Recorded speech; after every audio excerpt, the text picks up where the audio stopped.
నమస్తే. ఈ మధ్య మన ముఖ్యమంత్రి రేవంత్ రెడ్డి గారు పొద్దున లేస్తే జాతుల గురించి మాట్లాడుతున్నారు. జాతి అంటే మన దగ్గర సామాజిక వర్గం అనుకుంటా, కులం అనుకుంటా. ఇండైరెక్ట్ గా కులాన్ని ప్రశ్నిస్తున్నాడు. నీదే కులం రా, నీదే జాతి అని మాట్లాడుతూ ఉన్నాడు. ఎదుటి వాళ్ళను, ప్రతిపక్ష నాయకులను తీవ్రమైనటువంటి దుర్భాషలు ఆడుతున్నాడు. ముఖ్యమంత్రి స్థాయిలో ఉన్న వ్యక్తి అలా మాట్లాడకూడదు.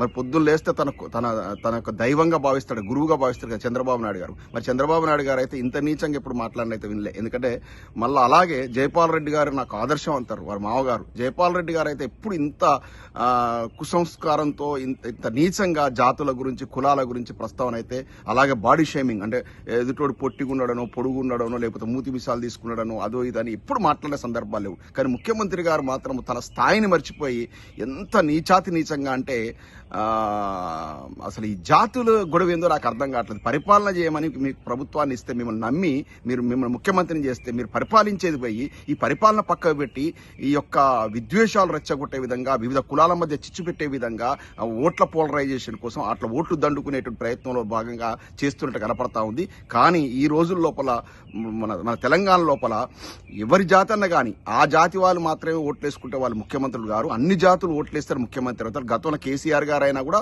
సబ్బండ వర్గాలు తెలంగాణ జాతి మొత్తం ఐక్యమై ఆయనకు ఓట్లేస్తేనే, ఆయనకు ఆ యొక్క మ్యాండేట్ వస్తేనే తను ముఖ్యమంత్రి అయ్యారు. అలాగే మీరు కూడా మీరు చెప్పేటువంటి మాటలని మీ జాతి ఓట్లతో పాటు, మీ జాతి అంటే మీరు పుట్టినటువంటి జాతి ఓట్లతో పాటు ఇతర వర్గాల ఓట్లు పడితేనే మీరు ముఖ్యమంత్రి అయ్యారు రేవంత్ రెడ్డి గారు. మీ మాటలు విని మీరు పుట్టినటువంటి జాతి వాళ్ళ ఓట్లు పోలరైనమాట వాస్తవే లాస్ట్ టైం. కానీ వాళ్ళు ఇప్పుడు చంపలేసుకుంటున్నారు. ఎందుకంటే మీరే జాతిలో అయితే పుట్టిర్రో ఆ జాతిని కుళ్ళబొడిచిరండి మీరు.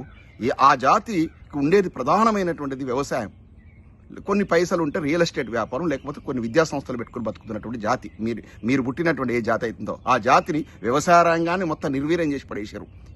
3 సార్లు రైతు భరోసా ఎగ్గొట్టేసి వాళ్ళకి అంతో ఇంతో రైతు భరోసా ప్రభుత్వం నుంచి ఏదైనా పథకం వచ్చిందంటే కేసీఆర్ దయ వల్ల ఓన్లీ రైతు బంధు మాత్రమే, దాన్ని ఆ జాతికి దూరం చేసిర్రు. వ్యవసాయ రంగానికి ఇవాళ ఈ కరువు కష్టకాలంలో కన్నపల్లి పంపు హౌజ్ను కనుక ఆన్ చేసేసి కాళేశ్వర జలాలు ఇస్తే వాళ్ళు వ్యవసాయం చేసుకునేటోళ్ళు ఆ జాతి యొక్క భవిష్యత్తునే ప్రశ్నార్థకం చేసిర్రు.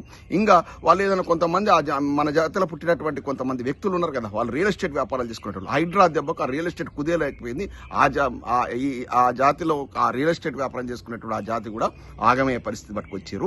ఇక మిగతా వాళ్ళు కొంతమంది ఏదో విద్యా సంస్థలు పెట్టుకుంటే ఆ ఫీజు రియంబర్స్మెంట్లు అవి వేయకుండా ఆ విద్యా సంస్థలు మూతపడే పరిస్థితికి వచ్చి మొత్తానికి మీరు పుట్టిన జాతిని కూడా మీరు మొత్తం కుళ్ళబొడిచిరు, వెన్నుపోటు పొడిచి కుళ్ళబొడిచిరు. ఇప్పుడు మీరు పుట్టినటువంటి ఏ జాతి అవుతుందో ఆ జాతి కూడా మిమ్మల్ని ఇప్పుడు సమర్థించే పరిస్థితి లేదు, మొత్తం వ్యతిరేకిస్తున్నారు. ఎక్కడనైనా ఆయన తీసుకొచ్చేసి నెత్తర పెట్టుకున్న మొత్తం జాతి మొత్తం ఆగమైందని.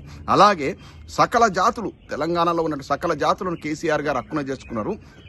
యాదవులకు వాళ్ళ యొక్క కుల వృత్తి అయినటువంటి గొర్రెల పెంపకందారులకు గొర్రెలు ఇచ్చిండు, చదువుకునేటోళ్ళకు గురుకులాలు పెట్టిండు, మెడికల్ విద్య కోసం ప్రతి జిల్లా హెడ్ క్వార్టర్లో మెడికల్ కాలేజీలు పెట్టిండు. ఎవరికి ఏది కావాలంటే అది చేసిండు, సబ్బండ వర్గాలకు ఏది కావాలంటే అది చేసిండు. చేనేత కార్మికులకు అండగా నిలబడ్డాడు.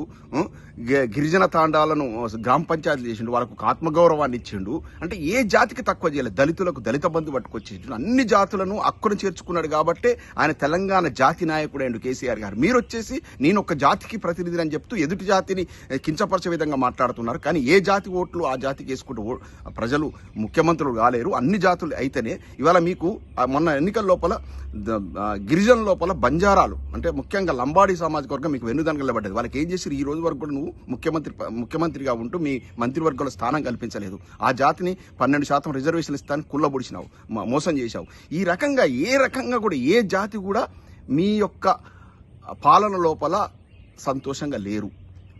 మీరు ఇట్లాంటి మాటలు మాత్రం జాతీయ అహంకార మాటలు అంటారు వీటిని. అమెరికాలో అయితే చాలా పెద్ద నేరం. ఒక జాతి గురించి, ఒక జాతిని కించపరిచే విధంగా వారి యొక్క రంగును బట్టో, వారి యొక్క ఏ దేశం నుంచి వచ్చిరనో, వాళ్ళ కులం బట్టో, మతం బట్టో అట్లా మాట్లాడడం చాలా పెద్ద నేరం ఇక్కడ. మరి మనది కూడా పెద్ద ప్రజాస్వామ్య దేశం భారతదేశంలో. ఒక ముఖ్యమంత్రి స్థాయిలో ఉన్న వ్యక్తి ఇట్లా జాతుల గురించి మాట్లాడడం, ఒక కులంని కించపరిచే విధంగా మాట్లాడడం అయితే ఖచ్చితంగా నేరపూరితమైనది, కుట్రపూరితమైనది, ఒక కుసంస్కారి మాట్లాడే మాటలు. దీన్ని యావత్ తెలంగాణ ప్రజలంతా కూడా దీన్ని ముక్తఖండంతో ఖండించాలి. ఎందుకంటే మనది ఫస్ట్ మానవ జాతి, తర్వాత భరత జాతి, తర్వాత తెలంగాణ జాతి. మరి మీరు తెలంగాణ జాతిలోనే పుట్టారు కదా, తెలంగాణ జాతి బిడ్డనే కదా, తెలంగాణ రాష్ట్రానికి ముఖ్యమంత్రి కదా. మీరు ఎంతసేపు పక్క రాష్ట్ర ప్రయోజనాల కోసం పక్క రాష్ట్ర నాయకుని కళ్ళల్లో ఆనందం కోసం పనిచేస్తున్నారు. ఇలా మన కన్నెపల్లి పంప్ హౌజ్లను మూతపెట్టేసి ఇలా కాళేశ్వరం ప్రాజెక్టు మూతపెట్టి ఆ గోదావరి జలాలు పోతుంటే వాళ్ళు పట్టిసీమ ప్రాజెక్టు ద్వారా చక్కగా వాళ్ళు డెల్టా ప్రాంతానికి రాయలసీమలో తాగునీరుకు అన్నిటికీ వాడుకుంటున్నారు. అంటే ఎవరి కళ్ళల్లో ఆనందం కోసం. అలాగే బనకచర్ల ప్రాజెక్టు విషయం లోపల మీ డిఫెన్స్ కోర్టు లోపల ఎంత వీక్గా పెట్టిరో అర్థమైంది. అది ఓడిపోవడం వల్ల ఇప్పుడు ఆంధ్రప్రదేశ్కు కృష్ణా జలాలు వాడుకునేటువంటి హక్కును కల్పించారు పరోక్షంగా. ఈ రకంగా తెలంగాణ జాతిలో ఉంటూ తెలంగాణ జాతికి ద్రోహం చేస్తున్నటువంటి ఎవరు ఉన్నారంటే తమరే. అదేవిధంగా మీరు పుట్టిన జాతికి కూడా మీరు తీవ్రమైన ద్రోహం చేసిరు. అందరూ సకల జనులు ఇప్పుడు ఇలా అది గ్రహించారు. కాబట్టి రానున్న రోజుల లోపల మీకు ఖచ్చితంగా మీ అధికారం పోతుంది. మీకు కాంగ్రెస్ పార్టీ పుట్టి మునగడం ఖాయం. మిమ్మల్ని నమ్ముకున్న కాంగ్రెస్ పార్టీ కూడా పుట్టి మునగడం ఖాయం. ఈ రకంగా రేవంత్ రెడ్డి గారు ఏదైతే ముఖ్యమంత్రి స్థాయిలో ఉండి కులాలను కించపరిచే విధంగా, జాతులను కించపరిచే విధంగా మాట్లాడేది ఉందో, విఘ్నులైనటువంటి మేధావులైనటువంటి రచయితలు, కవులు అందరూ కూడా దీన్ని స్పందించాలి. మేధావి వర్గం ఖచ్చితంగా స్పందించాలి. ఇది మంచిది కాదు. ఎందుకంటే జాతి వైషమ్యాలకు దారితీస్తుంది. కులాల మధ్య చిచ్చు పెట్టే విధంగా ఉంది వీరి మాటలు. కాబట్టి మాలాంటి వాళ్ళం కూడా మేము కుల ప్రస్తావన పట్టుకరావద్దు, కులాల గురించి మాట్లాడొద్దు అనుకుంటే అలాంటి విఘ్నులను కూడా మాట్లాడాల్సిన చండాలమైన పరిస్థితులు ముఖ్యమంత్రి గారు కల్పిస్తున్నారు. మనది ఒకటే జాతి, భరత జాతి, మానవ జాతి, భరత జాతి, తెలంగాణ జాతి, తెలుగు బిడ్డలం, అందరం కలిసిమెలిసి ఉండాలి. ఇట్లాంటి వైషమ్యాలు అయితే కరెక్ట్ కాదు. బాడీ షేమింగ్ విషయంలో కూడా పదే ఎన్ఆర్ఐలను కూడా గతంలో కించపరిచారు. ఎప్పుడు కించపరుస్తున్నారు. నాన్ రిలయబుల్ రెసిడెంట్స్ అంటూ ఎన్ఆర్ఐలను కించపరచడం జరిగింది. బాత్రూములు కడుగుతారంటారు. మరి మీ కుటుంబానికి చెందినటువంటి వ్యక్తులంతా కూడా, మీ సోదరులు కూడా ఇక్కడే ఉన్నారు, మీ సోదరుల పిల్లలు కూడా ఇక్కడే ఉన్నారు. మరి వాళ్ళంతా కూడా బాత్రూమ్ కడిగి ఎవరి బాత్రూమ్ వాళ్ళు కడుక్కుంటే తప్పే ఉంది. పక్కని బాత్రూమ్ పోయి కడిగితే తప్పు, కానీ కడుక్కుంటే తప్పేది. ఎవరి పని వాడు చేసుకుంటే తప్పేది. ఇక్కడ గవర్నర్ స్థాయిలో ఉన్న వ్యక్తులు కూడా వారి ప్లేట్ వారు కడుక్కుంటారు. ఇక్కడ ఎవరి పని పాటు చేసుకొని గౌరవంగా భావిస్తాం అమెరికా లోపల. ఆ విధంగా మీరు కుసంస్కారంతో ఇష్టం వచ్చినట్టు మాట్లాడైతే పద్ధతి కాదు. ఒకరోజు ఇంగ్లీష్ భాష వస్తేనే పెద్ద ఇదా, మామూలు ఇడ్లీలు అమ్ముకునేటోడు కూడా పల్లీలు అమ్ముకునేటోడు ఇంగ్లీష్ మాట్లాడతారని చెప్తారు. అంటే ఇంగ్లీష్ మాట్లాడాల్సిన అవసరం లేదని చెప్తారు. ఈ రోజు మరి జర్మనీ భాష, ఫ్రెంచ్ భాష, అన్ని భాషలు నేర్చుకోవాలని మాట్లాడతారు. మీరు మాట్లాడేటువంటి మాటకే చిత్తశుద్ధి లేదు. ఒకనాడు ఏం చెప్తారు, చిన్న ఏదన్నా ఫ్లాస్ ఉంటే ఇండ్లను కూడా కొట్టాలా, వాటికి రెగ్యులరైజ్ చేయొచ్చు కదా అని చెప్తారు. మీరే హైడ్రా పెట్టి పేదల బతుకులంతా కూడా ఎట్లా ఆగం చేసిరో, మొత్తం ఎటువంటి పెద్ద బిల్డింగులు, అదేవిధంగా చిన్న గుడిసెలు ఏ విధంగా కూడా కొట్టిరో చూసాం. అదేవిధంగా వెలుగుమట్ల సంఘటన చూసాం. ఈ రకంగా మానవత్వంతో, ఒక మానవ జాతిలో పుట్టిన బిడ్డగా ఒక మానవత్వంతో మీరు రాజ్యం చేయండి తప్ప ఇట్లా జాతులను కించపరిచే మాటలు మాత్రం బంద్ చేయాలని విజ్ఞప్తి చేసుకుంటున్నాను. జై తెలంగాణ.